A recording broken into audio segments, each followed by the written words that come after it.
લાકડામાંથી કોર્યો હોય એવો જાણે મહાકાલ વયો આવે, ભોળિયો નાથ વયો આવતો એવો લાગતો તો હેબા નામનો ભીલ ધીરા ધીરા ધીરા ડગલા માંડીને હેબો ભીલ છે એ આવીને સલામ કરીને કીધું કે ભાઈબંધ મિત્રને ભૂલી ગયો, દીકરીના લગ્ન કરવા હતા ને મિત્રને કંકોત્રી તો કે પણ આ કંકોત્રી મારે કેમ મોકલવી, આમાં હારા હારા નો આવે.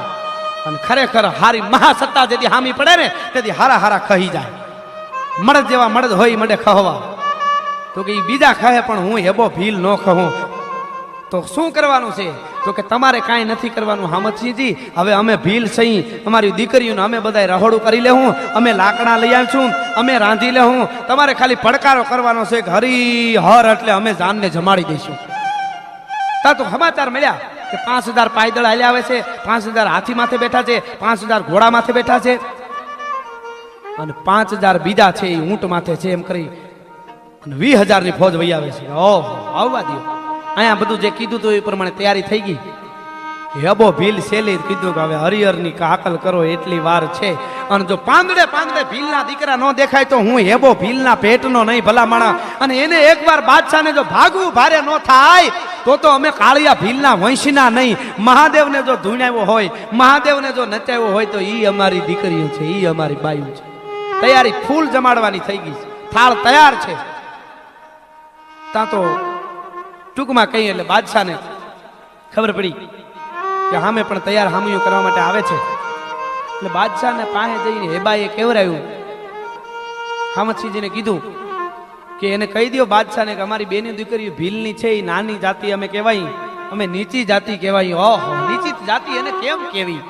પણ ઈ એમ કે છે કે અમે નીચ જાતિ કહેવાય, થોડાક નીચા, એટલે અમારી બાયું છે ને ઠેકડી કરવાની મસ્કરી કરવાની ટેવ હોય તો અબીલ ગલાલ કાંઈ ઉડાડે તો કોઈ કોઈને કીએ નહીં, મારે નહીં, વાર ન કરે, આવું જરા કહી દેજો. જહાપના ને હુકમ થયો, જહાપના કિયા હા કુછ ભી હો જાય, કુછ નહીં કરના, લડને કા નહીં, મારને કા નહીં, કોઈ હથિયાર ઉઠાને કા નહીં, કુછ ભી હો જાય, હથિયાર નહીં ઉઠાને કા. આટલી જ વાત કરી પછી તો એને ખબર પડી બસ જે જોતું તો મળી ગયું. અને રાતની માલિકો કૂચના કાચના અને જંગલની વનસ્પતિઓ ભેગી કરી અને ભીલની બાયુએ એવું પાવડર બનાવેલા, એવા તો એને 10 દિવસની મહેનતથી પાવડર બનાવેલા કે એક છપટી માથે પડી ગયો હોય તો ગમે એવો મળદનો દીકરો હોય હાથમાંથી હથિયાર પડી જાય ને અગ્નિ ઉપડી ને સિંહકા નાખી ઠેકડા મારવા મળે. અને ત્રિશુળ આકારે પોખણું કરવા માટે આવીને હામા બાદશાહની હામા આવ્યા, ત્રિશુળ આકારે થયા. પછી હેબાને કેવરા ઈશારત થઈ એટલે હેબે હામતસિંહજીને કીધું કે તમે ઓરડે રહેજો અને અમે પાછા ન આવીને ત્યાં સુધી રાજપૂતાણીને વધેરી ન નાખે. અમે નો આવી, અમે પાછા હું તો આવીશ જ ગમે એમ કરી, તમને ખબર ન પડે ત્યાં સુધી એનું કઈ કરતા નહીં. ન કરો અમારી મહેનત બધી પાણીમાં જાહે. કારણ કે હામતસિંહજી ત્યાં ઉભો એમ કહેતો તો કદાચ આપણી હાર થાય ને તો હું મારી દીકરીને મારા ઘરનાને બધાને તરવારેથી કાપીને પછી હું મરી જાય. તમે આ ઉભા રહેજો, હામતસિંહજીને હેબાએ કીધું. અને એ વખતે ભાઈ એ ભીલની બાયુ છે હાથમાં ખૂંચા લઈને હામયો કરવા માટે ગયા અને હાથમાં આમ પાવડર લઈને આમ જ્યાં ઉડાડ્યા તો ઓય ઓય ઓય માં, ઓય ઓય ઓય માં, હું છે ઠેકડા મીંડા થવા. ઠેકડા થયા તા તો આ બાજુથી હેબાએ હાકલ કરી હરી હર દાયરાને, પણ તા તો જ્યાં આવે ત્યાંથી હાઈ કટાંત ભાઈ ભમ ભમ હાઈ પેન પલંટો ભાઈ કટાંત કર લર્યો કરું સબ સેન સમેન્ટો. સેનની માલિકો જેને કહેવાય ભડવીરો ભટકા જોબન છટકા વટના બટકા વિફરિયા ઘવરાયેલ ગટકા તોઈને અટકા મોદા પટકા સમંદરિયા મારે જ્યાં મટકા કટકે કટકા બુઢા ઝટકા ફટકારે. મીંડા એક પછી એક ઝાટકા જેને કહેવાય બોલવાનું. ભીલના બાણ નોખ નોખાથી આવવા મીંડા, ઠાણા ઠાણા ઠણ બાણ મીંડા છૂટવા. મારો મારો મારો મારો થયો. બપોરનું ટાણું હજી નો થયું ને ત્યાં તો અડધી સેના જેને કહેવાય કપાઈ ગઈ. અડધી સેના કોઈને ખબર નહોતી પડતી.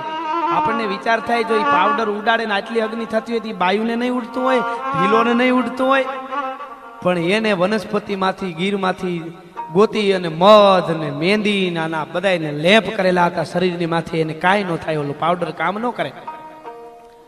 અને ઘમસાણ યુદ્ધ કર્યું અને ઘમસાણ યુદ્ધ કર્યા પછી યુદ્ધનો બાટકો બોલ્યા પછી અડધી સેના જઈ કપાઈ ગઈ. તઈ સેના ભાગી હતી મહીસાગરના કોતર માથેથી મંડી સેના ભાગો ભાગો લાહોલ વલ્લા યાલા લાહોલ વલ્લા મંડ્યા ભાગવા.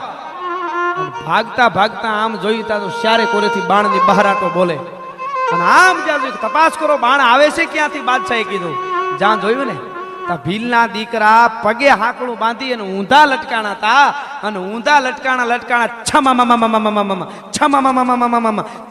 બાણ મારતા જાય પાછો હિલોળ મારી ઝાડના થડ આરે સોટી જાય એટલે ઓલાની ગોળી લાગે નહીં અને પાછા પગે હાકડું બાંધેલી ઊંડા લટકાય છમ ઊંધે માથે બાણ છોડતા તા ઘડીક વાર થયું બાદશાહની હારે 5000 ની 20000 માંથી ફોજ રહી અને અમદાવાદનો કેળો માપી લીધો અને છેલ્લે બાદશાહના મોઢામાંથી શબ્દો નીકળી ગયા કે અમને અફજ હો રહા હે, અમને અફજસ હો રહા હે, આપણે અફજસ હોરીને આવી છીએ, આપણને અફજ મળ્યો.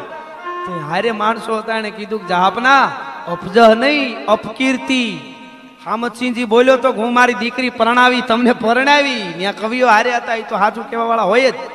એને કીધું કે અપકીર્તિ વરીને આપણે આવ્યા છીએ અને આપણને અપકીર્તિ લઈને જઈએ છીએ અને અપકીર્તિ નામની દીકરી પરણાવી છે તમને. હામદસિંહે ઓલી દીકરી નો પરણાવી અને તેથી હામદસિંહજી બિહુડાએ બેગડાને પડકાર કરીને કીધું હતું કે મારી રાહોળની દીકરી, મારી બિહુડાની દીકરી કોઈ દી તારા આંગણામાં ન હોય. ભલા માણસ શું વાત કર્યો, તારે આંગણે મારી રાજપૂતાની હોય. અને આ જે કહેવા વાળા હતા એ બે ઓલાના હાળા હતા મમન શાહ બેગડાના.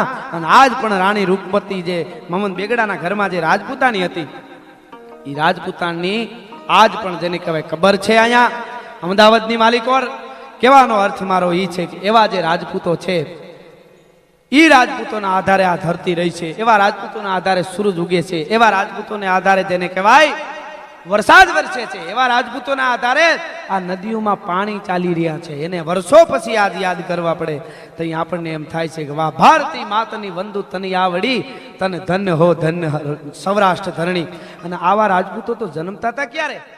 એ રાજપૂતાણીઓ એવી હતી.